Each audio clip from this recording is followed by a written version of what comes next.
But that was too little too late. Nothing had changed, and as a result, the stress in their home had become intolerable.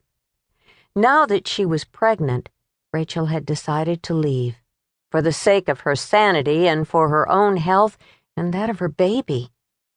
She'd lied to Bruce, saying she had a place to stay with an unidentified friend. Instead, she'd checked into a Bremerton hotel. The problem was she needed her job if she was going to support herself, which meant she'd need to find an apartment in Cedar Cove, or at least nearby.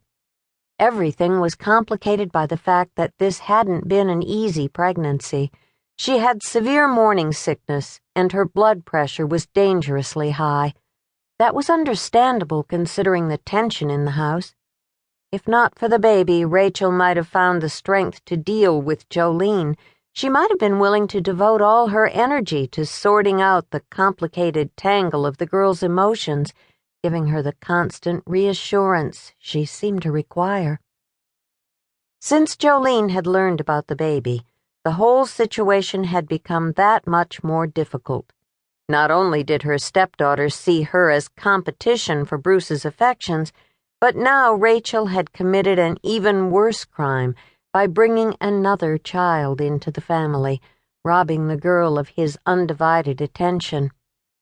What shocked Rachel was how close she and Jolene had been before she married Bruce. As a motherless child herself, Rachel had taken a special interest in Jolene, part maternal, part friendly. They'd bonded when the girl was just 6, a year after Jolene's mother was killed in a car accident. Bruce had brought Jolene into the salon for a haircut, and Jolene had sadly told her how much she missed her mommy. Rachel had been drawn to the child because she'd identified with Jolene. She still recalled in vivid detail how she'd felt when her own mother had died, and she'd gone to live with her mother's sister, a woman she barely knew. Through the years, the closeness between Rachel and Jolene had grown, until she'd made the mistake of marrying Jolene's father.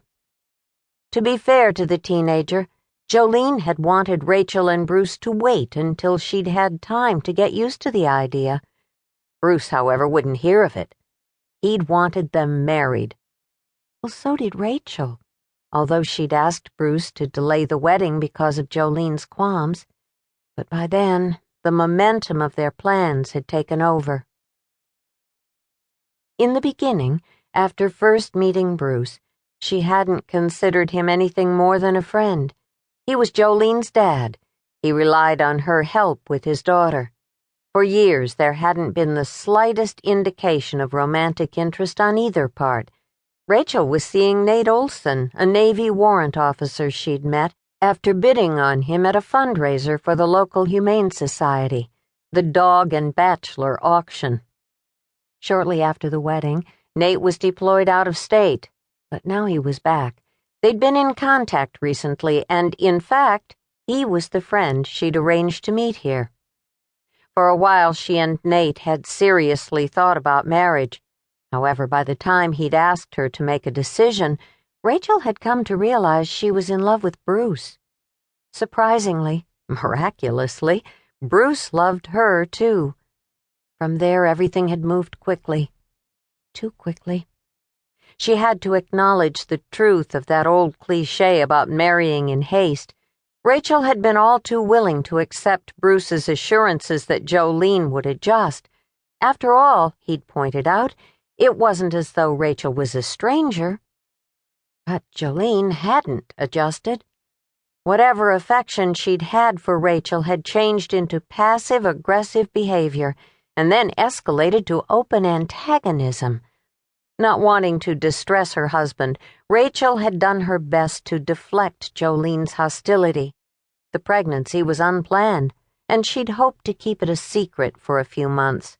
But Bruce insisted it was only right to tell Jolene. That, too, had backfired, and it had led to this. The cafe door opened, but Rachel didn't look up until Nate Olson slid into the booth across from her. "Rachel?" She glanced up and offered him a weak smile.